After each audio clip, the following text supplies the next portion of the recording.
Hi friends, you are welcome on my YouTube channel Fun Academy. My name is Himanshu Gautam and I am in class 12th and a NEET aspirants like you. Let's start the video. आज हम study करेंगे class 12th का chapter number 12th। आज का हमारा topic है alpha scattering model और Rutherford atomic model. Let's start the topic. चलिए फ्रेंड्स, हम आ चुके हैं अपने हैंडमेड्स नोट पर। मैंने ये खुद ही बनाए हैं, आपको भी अपने बनाने चाहिए। जैसे कि हम पढ़ने वाले हैं Rutherford's alpha particle scattering experiment. ये एक्सपेरिमेंट असल में रदरफोर्ड ने नहीं किया था, उनके स्टूडेंट्स ने किया था। उनका एक्सपेरिमेंट आपने क्लास नाइन्थ में स्ट्रक्चर ऑफ एटम में पढ़ा होगा। उन्होंने बस थोड़ा सा किया था, इसमें थोड़े से चेंजेस किए गए हैं। उन्होंने यहाँ पर भी जिंक सल्फाइड की स्क्रीन लिया, गोल्ड फॉयल ली है और रेडियोएक्टिव सोर्स लिया, पर यहाँ पर कुछ चेंज किए गए हैं। जैसे चलिए आते हैं, यहाँ पर रेडियोएक्टिव सोर्स लिया गया है बिस्मिथ का, जिससे निकलने वाले अल्फा पार्टिकल्स की एनर्जी है 5 mega electron volt to 7.7 mega electron volt. और यहाँ ली गई हैं लेड ब्रिक्स। ये लेड ब्रिक्स इसलिए ली गई हैं, आगे लिखा हुआ है सब कुछ। लेड ब्रिक इसलिए ली गई हैं कि जो जितनी भी अल्फा पार्टिकल है वो एक बीम में कन्वर्ट हो जाए। अल्फा पार्टिकल एक बीम में बिल्कुल जाके सीधा अटैक करे, और यहाँ से अल्फा पार्टिकल गए और यहाँ जाके स्ट्राइक किया। स्ट्राइक करने के बाद जिंक सल्फाइड स्क्रीन है, इसलिए फ्लोरोसेंस प्रोड्यूस होगी। यहाँ लाइट फ्लैश लिखा हुआ है। एक डिटेक्टर माइक्रोस्कोप भी लगाया हुआ था, जिससे कि जो माइक्रोस्कोपिक फ्लैश है ना उनको देख सकें।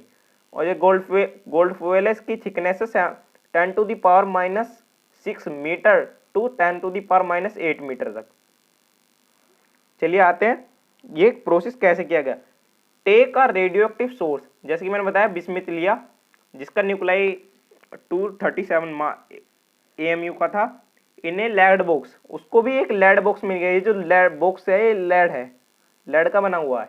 उसको भी लेड बॉक्स में लिया गया। From it emitting a alpha particle on gold foil, जिससे कि अल्फा पार्टिकल गोल्ड फॉयल पर अटैक करेंगे। Which energies are the range of 5 to 7 mega electron volt. जैसे मैंने आपको बताया कि उनकी एनर्जी 5 से 7 मेगा इलेक्ट्रॉन वोल्ट थी। There use of lead bricks to collimate the alpha particle into a beam. Alpha particle जैसे रेडियोएक्टिविटी होती है, उसमें भी अल्फा पार्टिकल निकलते हैं। अल्फा पार्टिकल से निकलने अलग अलग निकल रहे थे, वो थोड़ा दूर दूर, तो इनके होने से उनकी एक बीम बनती चला जाती, जैसे इधर को जा रहे थे इधर को जा रहे, पर इनके होने से बिल्कुल ऐसे हो गए, वो ऐसे हो गई, देख पा रहे हो, बिल्कुल एक बीम बन गई। फिर बीम बन गई, यहाँ पर जाकर वो सीधा अटैक करती है गोल्ड फॉयल पर।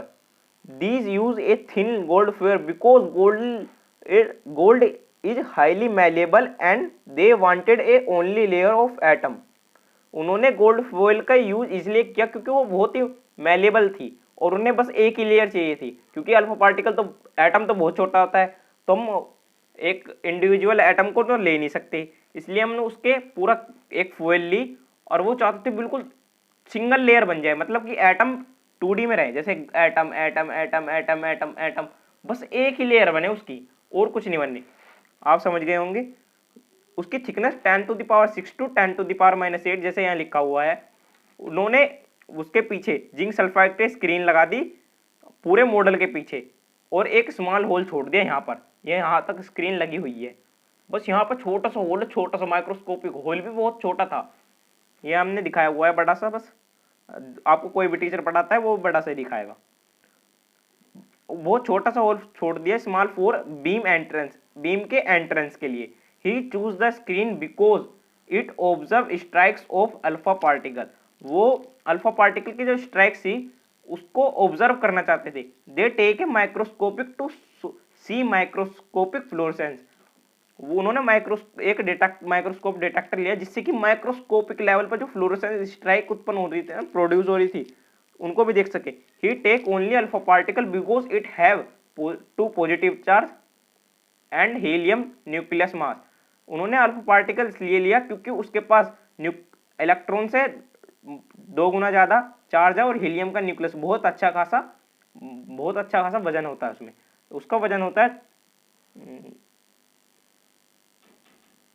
पता नहीं कितना होता, भूल गया मैं। उन्होंने क्या ऑब्जर्व किया, मोस्ट 99.886%। देखो कितना ज्यादा होगा, 100% में 90 99.8% of alpha particle cross without any deviate. जितने भी अल्फा पार्टिकल थे 99.86% बिल्कुल सीधे निकल गए, उन्होंने कहीं कुछ डेविएशन नहीं हुआ, बिल्कुल सीधे निकल गए।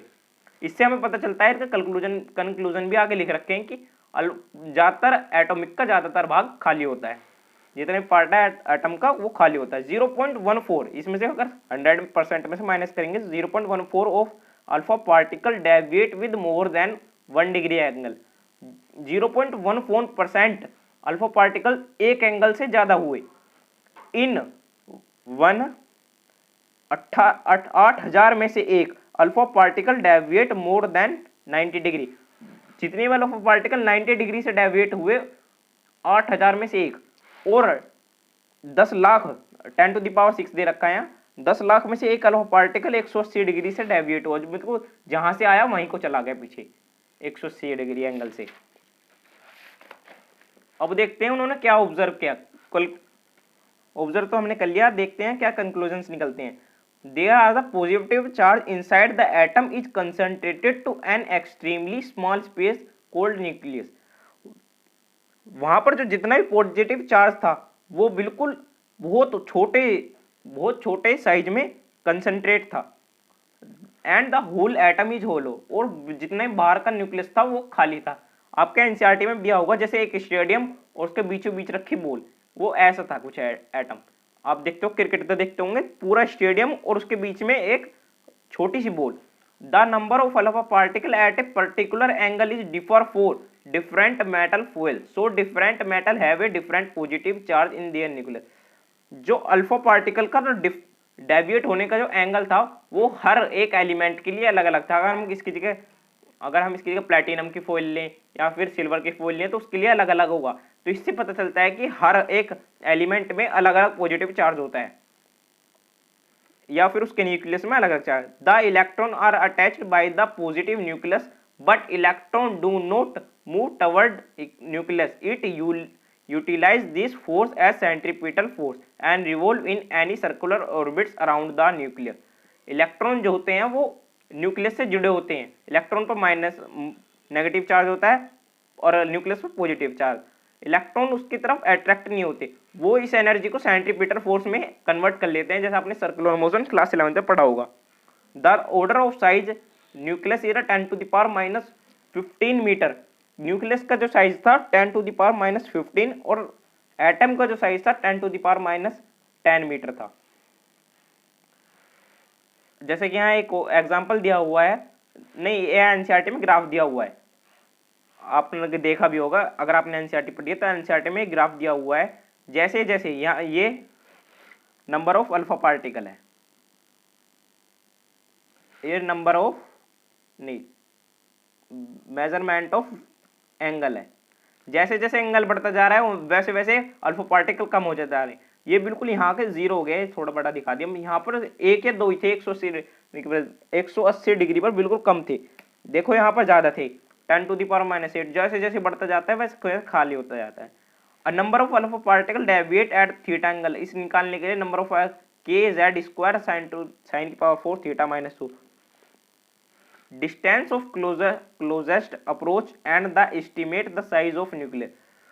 अल्फा पार्टिकल कितने न्यूक्लियस के कितने करीब पहुंच सकता है, और हम इससे न्यूक्लियस का साइज का अंदाजा भी लगा सकते हैं। जैसे ये अल्फा पार्टिकल, ये न्यूक्लियस है, तो ये जाएगा तो ये एक पर्टिकुलर एंगल पे डेविएट हो जाता है।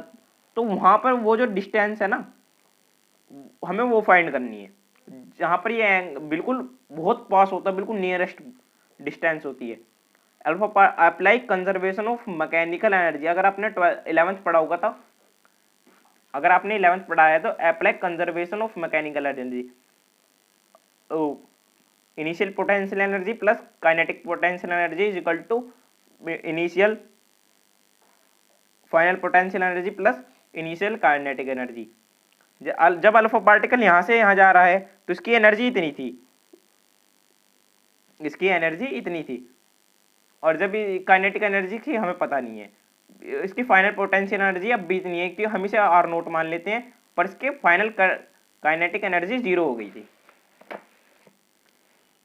रखते हैं, उसे 0 रखने के बाद के आर नोट की वैल्यू इतनी आती है के इंटू के Q1 Q2 upon are note plus 0, के इज इक्वल टू 1/4πε0 2, क्यों हमने रख लिया 2e तो अल्फा पार्टिकल पर चार्ज हो गया और z एटॉमिक नंबर, और उसका पॉजिटिव चार्ज से मल्टीप्लाई कर देते हैं हम, उसको पॉजिटिव चार्ज पता लग जाएगा। R nought is equal to 2z² upon 4πε0। जब k is the maximum R nought is minimum, जब काइनेटिक एनर्जी उसकी मैक्सिमम होगी तो डिस्टेंस ऑफ क्लोजेस्ट अप्रोच है वो बहुत मिनिमम होगी। Naturally maximum kinetic energy of alpha particle 7.7 मिलेगा electron. Impact parameter, it is the distance perpendicular to the initial velocity of the alpha particle with the center of nucleus। ये perpendicular distance है जिससे alpha particle velocity से जा रहा है और इन दोनों के बीच में 90 एंगल हो जाता है। तो ये वाली जो डिस्टेंस है इसे इम्पैक्ट पैरामीटर कहते हैं। इसे निकालने के लिए b इक्वल टू के जेड स्क्वायर के ई 1 प्लस कोस थीटा 1 माइनस, जहाँ के की वैल्यू 1.77 मेगा इलेक्ट्रॉन वोल्ट है। अब हम देखते हैं limitation of the Rutherford model की क्या क्या कमी रह गई थी, या अल्फा स्कैटरिंग मॉडल की क्या क्या कमी है। He can not explain the stability of atom and accelerate, वो एटम की स्टेबिलिटी फाइंड नहीं कर पाए थे।